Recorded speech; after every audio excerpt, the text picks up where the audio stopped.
Jesus went first to the Jews, and then he went to the Gentiles, showing his disciples, making a very clear statement to his disciples, discipling them, modeling for them that he's the Messiah for all people, not just the Jews.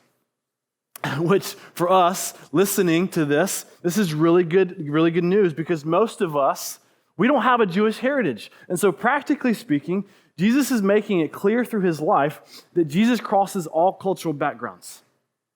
And so for us to think about here, there's a major misunderstanding in the world that Christianity is an American religion. It's a Western religion. So let me just flat out tell us that nothing could be further from the truth. What is absolutely true from the Bible is that Jesus cares for all people, for people all over the world.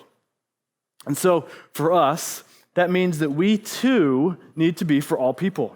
You know, if you come around to our church for long enough, you'll find out that we're passionate about God's global mission, getting the gospel to the ends of the earth. It's a non-negotiable for us. We're going to do it. But then also globally, not just globally crossing cultures, but also locally crossing cultures. We know we've talked about this a lot. We need to be intentionally with the people who aren't like us, from all cultural backgrounds. We see this in the first verse of chapter 7, verse 24, if you see it. It says we see there that Jesus intentionally gets up and goes to a different region. He goes to a Gentile region, a place where most people in this area, they may not look like Jesus, they may not talk like Jesus, they may not have the same cultural upbringing as him, because what we see is that it took intentionality and specific purpose for him to go to this specific area. And so what that means for us is that every single person who calls himself a disciple of Jesus Christ, we need to follow Jesus' model.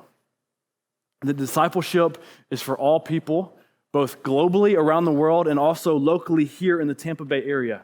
We must be a church that seeks and strives to cross all cultural barriers, where we're working and striving towards that end.